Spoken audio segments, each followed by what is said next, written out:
ఇన్నాళ్లు కామ్గా ఉన్న మాజీ ఎమ్మెల్యే ఉన్నట్టుండి లేఖాయనం ఎందుకు మొదలుపెట్టారు? నేరుగా సీఎం చంద్రబాబుకే రాయడం వెనుక కారణాలేంటి? పైగా టీడీపీ ఎమ్మెల్యే లేవనెత్తుతున్న అంశాలనే ప్రస్తావించడం ద్వారా ఆయన ఏం ఆశిస్తున్నారు? ఎవరా మాజీ శాసనసభ్యుడు? ఏంటి ఆయన పొలిటికల్ గేమ్ ప్లాన్? చూద్దాం. గన్నవరం మాజీ ఎమ్మెల్యే వల్లభనేని వంశీ ఇప్పుడు కలం కాగితం పట్టుకుంటున్నారు. ఛాన్స్ దొరికినప్పుడల్లా ఒక్కో అంశానికి సంబంధించి సీఎం చంద్రబాబుకు ఆయన రాస్తున్న వరుస బహిరంగ లేఖలు చర్చనీయాంశమవుతున్నాయి. 2024లో వైసీపీ బీఫామ్ మీద పోటీ చేసి ఓడిపోయాక వంశీపై పలు కేసులు నమోదయ్యాయి. 150 రోజులు జైల్లో ఉన్నారాయన. వైసీపీ ప్రభుత్వం హయాంలో టీడీపీ అధ్యక్షుడు చంద్రబాబును ఉద్దేశించి హద్దులు మీరి మాట్లాడిన మాటల కారణంగానే కూటమి ప్రభుత్వం ఆయన్ని టార్గెట్ చేసిందని అంటారు. ఇక అధికార మార్పిడి తర్వాత ఆయన పెద్దగా నోరు తెరిచింది లేదు. ఈ పరిస్థితుల్లో తాజాగా సీఎం చంద్రబాబుకు మాజీ ఎమ్మెల్యే వరుసబెట్టి లేఖలు రాయడాన్ని కొత్త పరిణామంగా చెప్పుకుంటున్నారు. వంశీపై గెలిచిన గన్నవరం టీడీపీ ఎమ్మెల్యే యార్లగడ్డ వెంకట్రావు కూటమి ప్రభుత్వం అధికారంలోకి వచ్చిన కొత్తల్లో వంశీ సన్నిహితులను టార్గెట్ చేశారన్నది స్థానికంగా ఉన్న అభిప్రాయం.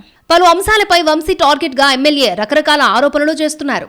ఈ విడత సీఎంగా చంద్రబాబు ప్రమాణ స్వీకారం చేసిన వేదిక దగ్గర మట్టి చదును చేసిన కాంట్రాక్ట్ వంశీ సన్నిహితుడికి దక్కిందని, అలాగే గన్నవరం ఎయిర్పోర్ట్ టెర్మినల్ పనులు వంశీ సన్నిహితులు ఎన్నికల్లో ఆయనకు ఆర్థికంగా సహకరించిన కేఎంవి సంస్థకు కట్టబెట్టారని కూడా ఆరోపించారు ఆయన.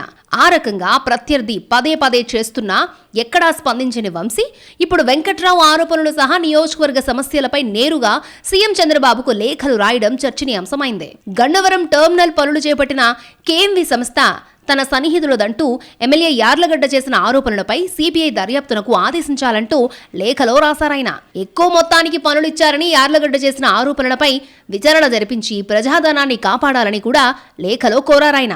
అలాగే గన్నవరం నియోజకవర్గంలోని రైతులు పట్టిసీమ నీరు వాడుకునేందుకు గతంలో ఏర్పాటు చేసిన మోటార్లకు విద్యుత్ సరఫరా నిలిపివేశారని, దాన్ని పునరుద్ధరించాలంటూ మరొక లేఖ రాశారు వంశీ. గతంలో టీడీపీ ప్రభుత్వం హయాంలో రైతులకు మోటార్లకు పర్మిషన్ ఇచ్చారని, వైసీపీ హయాంలో కూడా కొనసాగిందని, అలాంటిది ఇప్పుడు మోటార్స్ వద్దంటే రైతులు ఏమైపోవాలని ప్రశ్నించారు. ఇలా ఆయన రాసిన 2 లేఖలు ఎమ్మెల్యే యార్లగడ్డకు గన్నవరం నియోజకవర్గానికి సంబంధించినవే కావడంతో ఎమ్మెల్యే యార్లగడ్డను రాజకీయంగా ఇరుకున పెట్టడానికేనా అన్న డౌట్స్ వస్తున్నాయి కొందరికి. పట్టిసీమ కాలువల మీద మోటార్లకు అనుమతించాలంటూ ఇప్పటికే రైతులు ధర్నా చేస్తున్న క్రమంలో వంశీ లేఖ ప్రాధాన్యతను సంతరించుకుంది. ఎమ్మెల్యే ఎన్ని ఆరోపణలు చేస్తున్నా దానిపై రియాక్ట్ అవ్వకుండా నేరుగా సీఎం చంద్రబాబుకు బహిరంగ లేఖ రాయడం ద్వారా యార్లగడ్డకు చెక్ పెట్టే ప్రయత్నం చేస్తున్నట్టు చెప్పుకుంటున్నారు.